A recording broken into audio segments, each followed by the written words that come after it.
وہ شان خلق دو عالم، درود ان پر سلام ان پر میرے مولا، یہ موقع دے کہ ختم الانبیاء دیکھوں۔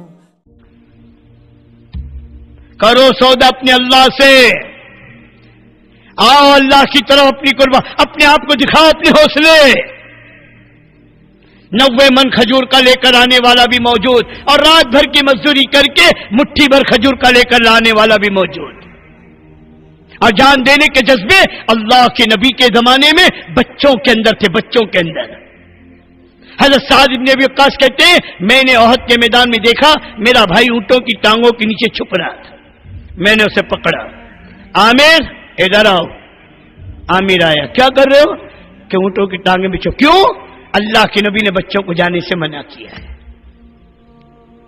اور میرا دل چاہتا ہے میں اللہ کی راہ میں جا کر جان دے دوں۔ بچے جانتے تھے اللہ کی راہ میں جا کر لڈو پیڑے نہیں ملیں گے، مٹھائیاں نہیں ملے گی، برفی نہیں ملے گی، جان کے سودے ہیں۔ بچے پنجوں کے بل کھڑے ہوتے تھے، پنجوں کے بل۔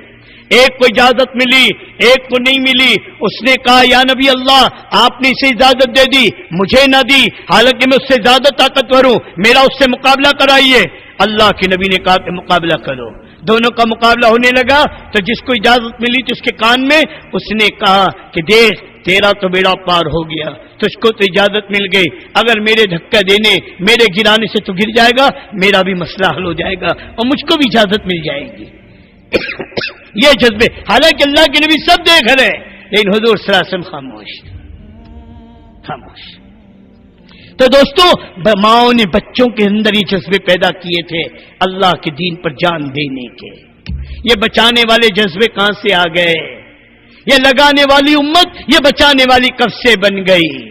یہ دوڑنے والی امت اللہ کی راہ میں یہ گھر بیٹھنے والی کب سے بن گئی؟ کس چیز نے روک رکھا ہے؟ کس چیز نے ہمیں دوستوں پیچھے کر رکھا ہے؟ کہ بھئی دوستو یہ مانگنے کی چیز ہے نا۔ میں بولتا اتنا بڑا مجمع ہے دوستو، کس نے ہے صلاۃ الحاجت پڑھ کے اپنے کو قبول کروایا ہو؟ اے اللہ تو مجھے قبول کر لے، میرے ماں باپ کو قبول کر لے، میری بیوی بچوں کو قبول کر لے، میری قیامت تک کے آنے والی نسلوں کو قبول کر لے۔ یہ تو مانگنے کا کام ہے، بھکاری بن کے مانگو اپنے آپ کو سے۔ کیوں؟ اللہ کو ہماری ضرورت نہیں ہے، ہمیں اللہ کی ضرورت ہے۔ اللہ ہمارے محتاج نہیں ہے، ہم اللہ کے محتاج ہیں۔ ہمارے بغیر میرے رب کا کام ہو جائے گا، ہمارا کام اس کے بغیر نہیں ہوگا، نہیں ہوگا۔ ایک کام دیا ہے دوستو، کام یقینی چیز۔ یہ تو علی بات ہے کام کی جس نے زندگیاں بدلی ہے۔ اتنا بڑا مجمع میرے دوستوں صرف 4 مہینے لگایا ہوا، اور صرف پرانے میرے دوست سے بزرگوں آندھرا کا جمع ہے، دیکھ کر ہی منہ میں پانی آ جاتا ہے۔ اگر یہ مجمع میرے نبی کے غم کو لے کر کھڑا ہو، یہ میرا مجمع طے کرے اے نبی لوگوں نے تیرے دل کو دکھایا تو دکھایا ہوگا، ہم یہ نیت کرتے ہیں آج کے بعد تیرے دل کو دکھنے نہیں دیں گے، آج کے بعد تیرے کام کو ہلکا کرنے نہیں دیں گے، آج کے بعد تیرے کام کے ہم ذمہ دار ہیں، تیرے کام کو لے کر، تیرے پیغام کو لے کر، اس امانت کو لے کر ہم نیت کرتے ہیں پورے عالم میں جائیں گے، ساری دنیا تک اس کلمے کو پہنچائیں گے۔ کوئی گھر، کوئی فرد ایسا نہ ہو جو کل قیامت میں یہ کہے اے اللہ اتنے مسلمان تھے، اتنے تیرے دین کا کام کرنے والے تھے، کوئی ہم تک کے نہ آیا، کسی نے ہم کو نہ سمجھایا، کوئی ہمارے سر پہ ہاتھ رکھنے والا نہ آیا۔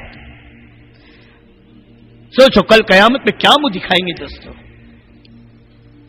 ایک موقع ہے، سب مل کر قربانی دے دو کہ اللہ کیا قربانی قبول ہو جائے۔ قربانی کے اللہ کا ایک سطح ہے، جب اس سطح پر قربانی پہنچتی ہے اللہ پاک ہدایت کی ہواؤں کو عام کرتا ہے۔ اللہ ہدایت کیا ہوگا؟ پھر ملکوں کو، قوموں کو، پھر رات کو سوئے ہوں گے نا، ہم سوچتے ہیں سوداگر جی پتہ فلاں جگہ برف باری ہوئی، فلاں جگہ سب سیلاب آ گیا، ایسے ہی جب رات کو سو گے صبح میں اٹھو گے خبر آئے گی فلاں ملک کو، فلاں علاقے کو، فلاں بر اعظم کو اللہ نے ایمان سے نواز دیا۔ کریں گے تو اللہ دوستوں، ہم تو تھکے۔ 3 چیزیں ہیں، ایک تھکا دینے والی محنت، تھکو۔ اللہ کو اپنی نسبت تھکنا بہت پسند ہے۔ آج دنیا کی نسبت تھکنے والے 1000 ہیں، روز شام کو جب گھر پہنچتا ہے میری بیوی کہتی ہے بہت تھک کر آئے، کاروبار میں دھندے میں بہت تھکے، حضرت لاؤ آپ کے پاؤں دبا دوں، پاؤں دبا رہے، پاؤں بیوی دبا رہی، بچے میرے دوستوں خدمت میں لگے، میرا باپ تھک کر آیا، میرا شوہر تھک کر آیا۔ کوئی ایسی بیوی ہے جس نے صرف اپنے شوہر کے پاؤں دبائے ہو کہ میرا شوہر گشتوں میں، میرا شوہر ملاقات میں، جماعتوں کے وصول کرنے میں تھک کر آیا ہے، اس کے پاؤں دباؤ۔ کون ہے تھکنے والا دین کے لیے؟ کون تھک رہا ہے؟ اور صحابہ ان کا بچہ تھکا ہے اللہ کے دین کے لیے، ان کی عورتیں تھکی اللہ کے دین کے لیے، سواری نہیں ہے، پاؤں میں چیچڑے باندھ کر چلے ہیں اللہ کے دین کے لیے۔ میری زندگی کا مقصد تیرے دین کی سرفرازی، میں اسی لیے مسلمان، میں اسی لیے نمازی۔ امت کا مقصد دین تھا، تو تھکا دینے والی محنت، اللہ کے دین کے لیے تھکو۔ یہ تھکنا گناہوں کے معافی کا، اور یہ تھکنا اللہ سے قربت کا ذریعہ بن جائے گا۔ دوسری چیز میرے دوستو، گھلا دینے والا غم۔ چلو پھرو، امت کے حال دیکھ کر غیبتیں نہ کرو، فلانا ایسا تھا، فلانا ایسا تھا۔ امت کے حال کو دیکھ کر رو، ہماری محنت کی کمی، ہمارے پہنچنے کی تاخیر، جس نے ایک مسلمان کو ارتداد کے دروازے تک پہنچا دیا ہے۔ وہ غم، خدا کی قسم یہ وہ غم ہے جس غم پر اللہ میرے دوستو باطل کے نظام کو توڑتا ہے۔